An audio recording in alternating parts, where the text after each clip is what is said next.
Olá, aqui é a professora Patrícia Medeiros, juíza titular de Vara do Trabalho da capital do Rio de Janeiro, e nesta primeira edição de vídeos divulgadores do projeto As Processualistas Trabalhistas, coordenado por ilustres especialistas, venho responder à indagação a mim direcionada pela ilustre especialista a doutora Jaqueline Mello.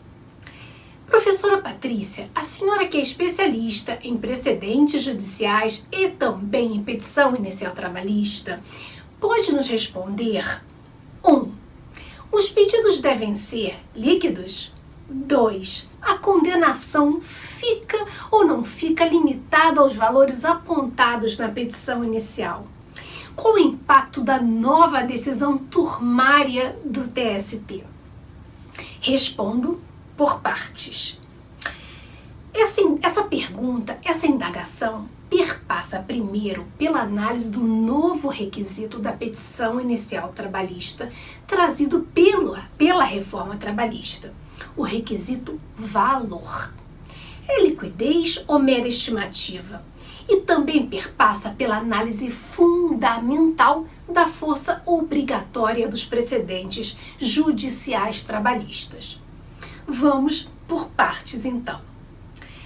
Uma boa petição inicial trabalhista é fundamental. Uma boa petição inicial é fundamental.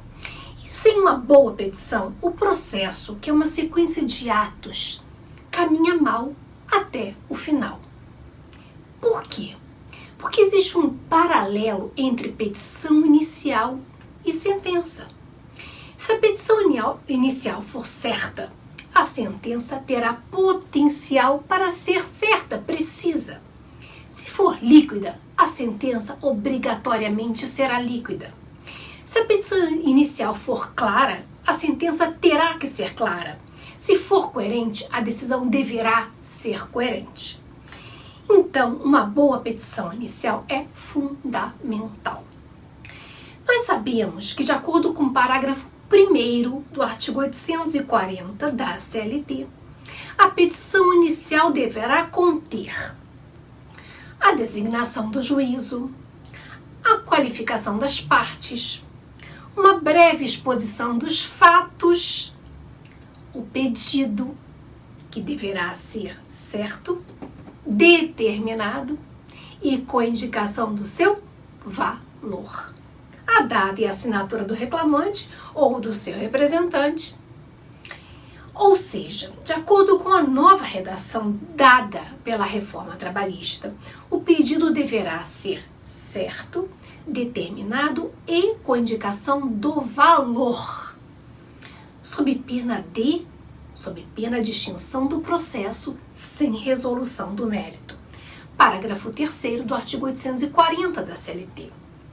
Segundo a antiga redação, bastava a indicação do pedido, mas agora temos o requisito valor. A controvérsia, então, que surgiu com a reforma foi estabelecer se os pedidos deveriam ser ou não líquidos, ou se bastaria a indicação de uma mera estimativa desse valor.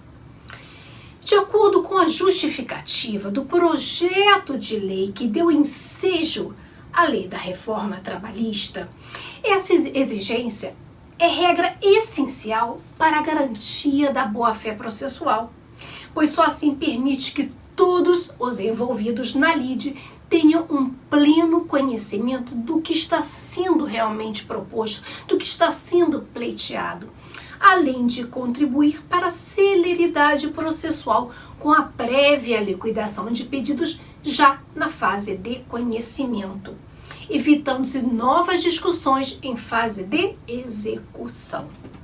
E foi essa visão que prevaleceu para a maioria da doutrina: a necessidade de apresentar pedido líquido.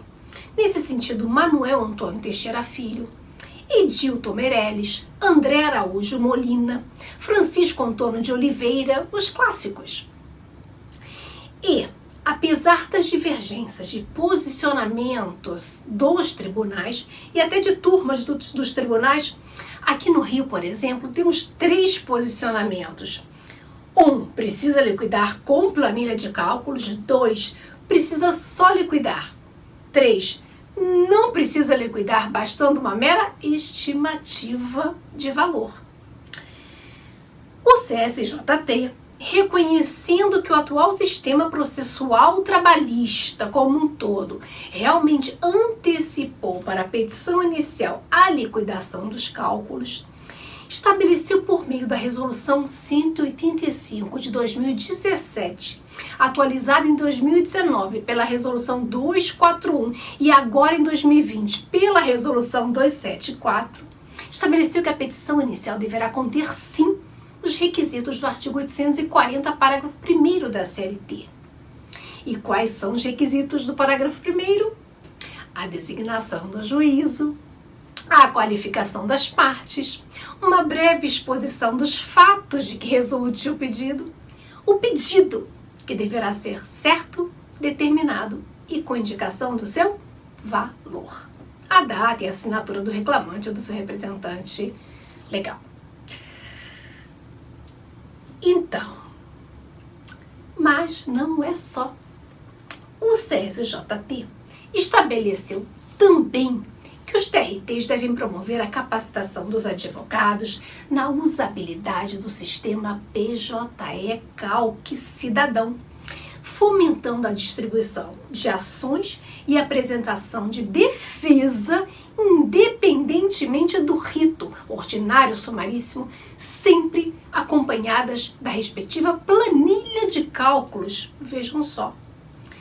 E tanto assim o é que nas últimas atualizações, o PJE traz a específica tramitação e movimentação da decisão antecipada parcial de extinção do processo sem resolução do mérito dos pedidos ilíquidos. Ou seja, o PJE possibilita que o juiz possa extinguir os pedidos que não vierem liquidados e prosseguir com o resto do processo. Vejam só, aqui é uma movimentação interna específica do PJE para que o juiz cinda o processo. Poderá haver, então, a divisão do processo em duas partes. Uma que seguirá para apreciação do recurso ordinário, a da parte ilíquida, que pode seguir, e outra da parte líquida, que prosseguirá normalmente para instrução e julgamento pelo juiz de primeiro grau. Então, na prática, para quem está militando, já que não houve nenhuma declaração final de inconstitucionalidade pelo STF, está valendo sim o parágrafo 1º do artigo 840 da CLT, com alteração dada pela reforma trabalhista. O PJE tem tramitação, movimento e lançamento específico nesses moldes. Ah, professora, mas a IN 41 do TST não cuidou disso? Tem entendimento em vários TRTs que a mera estimativa basta. Vamos lá. A Instrução Normativa 41 de 2018 do TST veio estabelecer diretrizes de direito processual intertemporal, conflito de aplicação da lei antiga com a lei nova. E em termos de petição inicial, disse que para fim do que dispõe o artigo 840, parágrafos 1º e 2º da CLT, o valor da causa será estimado, observando-se o disposto nos artigos 291 a 293 do CPC. O que fez o TST? O TST cuidou de valor da causa propriamente dito e não de valor dos pedidos. Não podemos confundir valor da causa com valor do pedido. Não. Valor da causa é a expressão econômica do pedido. A toda causa será atribuída valor certo, ainda que não tenha conteúdo econômico imediatamente aferível. Assim, mesmo em se tratando de pedido genérico, ou seja, ilíquido, tem que ser apontado o valor da causa, que, em regra, corresponderá ao proveito econômico a ser obtido. Exemplo, se houver pedido subsidiário, numa acumulação de pedidos, o valor da causa será o valor do pedido principal. Mas tanto o pedido principal quanto o subsidiário deverão vir liquidados sim. O valor do pedido somente é necessário nas obrigações de pagar quantia. Assim, pedido declaratório, por exemplo, uma declaração de vínculo, o pedido de obrigação de fazer ou não fazer, exemplo, reintegração, entrega de guias para saque de FGTS ou seguro-desemprego, por exemplo, anotação na CTPS, não são pedidos que precisam de liquidez para o seu exame. Ainda que para o efeito de valor da causa, se deva dar um valor estimativo. É o que estabelece o CPC no artigo 291. O TST, ele cuidou de valor da causa, ou seja, independentemente dos valores líquidos de cada pedido, o valor da causa será estimado de acordo com os artigos 291 a 293 do CPC, e não necessariamente o somatório preciso da acumulação de pedidos.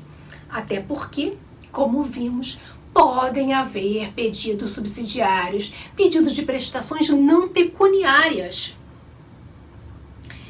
E foi exatamente nessa linha que agora em 23 de novembro, a 5ª turma do TST, analisando o impacto do parágrafo 1º do artigo 840 da CLT, com a redação dada pela reforma trabalhista, vislumbrando transcendência política, inclusive, limitou a condenação dos valores expressamente liquidados na petição inicial sobre cada parcela. E aí entramos na segunda parte da pergunta que nos foi direcionada.